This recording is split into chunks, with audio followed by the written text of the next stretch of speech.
and it'll never end. It'll compound. It'll get worse and worse and worse. Hi there, I just wanted to preface this by saying that this is actually part of a much longer conversation where we took a lot of cues from chat, answered questions, learnt some stuff. There's a couple of things I say in this video that my opinions have changed a little based on some experiences from chat. So do keep that in mind. We're going to be doing conversations like this every single Monday at 2 p.m. UTC. And we're thinking of calling it the Comlink. So if you want to have a conversation with me, chat, and a bunch of other people about all things and anything Star Citizen related, make sure to check it out. Lastly, if you disagree with me, that is the point. I'm just trying to express here what I have experienced and what I've seen other people experience, and opinions are subject to change. Enjoy. Episode 1, guys. This is episode 1. Croncy Conversation Corner. So I've been wanting to make a video for the past 2 weeks. Really weak. So Jumptown, Siege of Orison, it's over. Siege of Orison was a lot of fun. Jumptown was a lot of fun. The biggest thing that's happened over the last 2 weeks, and then with this patch, is the server cap increase, which has meant that these events have had a lot more people in them, which has been mostly good. Siege of Orison with a bit less, so it wasn't as relevant. Jumptown with a lot. Having 100 people able to be doing Jumptown, very cool, because it also means you have multiple parties, you have multiple groups of people, 20v20s were happening during Jumptown. However, there has been a really big issue. There's an issue that's been compounded by these larger server caps. So we've always had trolls in Star Citizen. This is not new. It's always been a thing. There's always been trolls. But having 50-player server caps has meant that you would not encounter them frequently unless you were US servers, honestly. It has become such an issue now. Every single general chat and every single server I'm in now, constantly full of trolls, constantly full of toxic behavior. It is actually terrible. It doesn't mean the community itself has been getting worse. But what happens, and this is mostly what's concerning me, what happens when you have a lot of people together and they see the toxic behavior is you have players start to emulate that.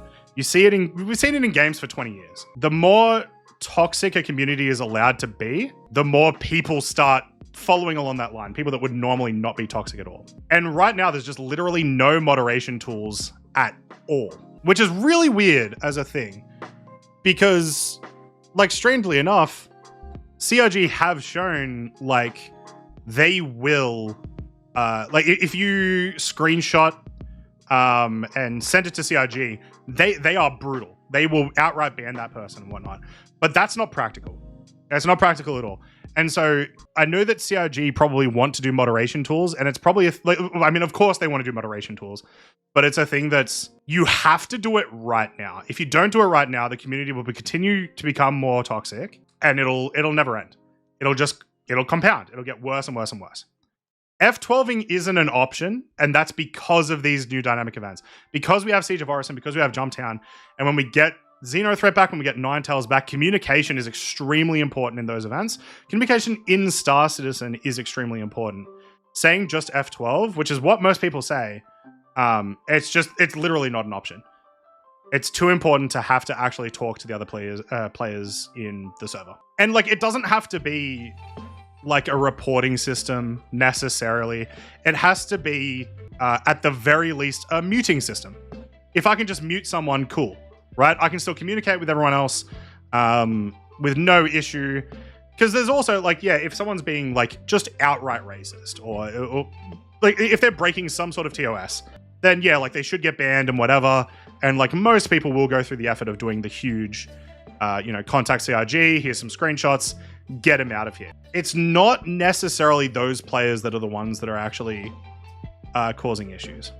Exactly, Hazelnut. Yeah, the more toxic they let the community get, the more people who don't like it go find something else to do. Exactly, 100%.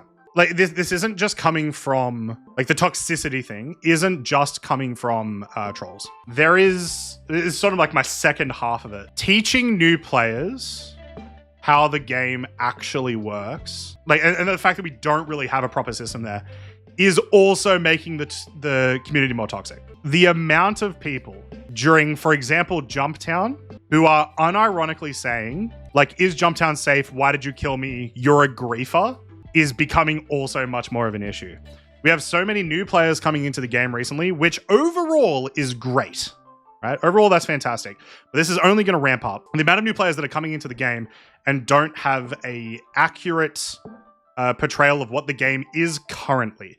Like, I'm not talking about what it is in the future. I'm talking about what it is currently, what is currently allowed for players to do in terms of PvP. New players don't understand it at all. To the point that, like I said, yep, Jumptown, they have no idea that that's a PvP event, and they think that anyone doing PvP there, they're toxic, they're a griefer. That behavior itself is extremely toxic, and it's going to be really, really concerned about the state of the community. Like, there is 100% griefing that still happens in the game, but I would say that the actual griefing of, like pad ramming, I don't think that that's increased. And that's probably likely to the fact that, Port Olisar is no longer as central of a meeting place as it used to be.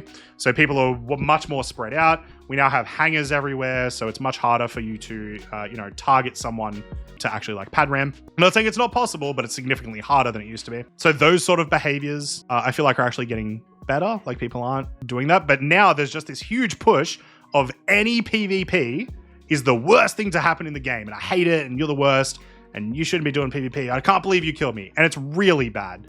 And it's one of those things that, like, obviously this is a thing that's much harder for CRG to fix.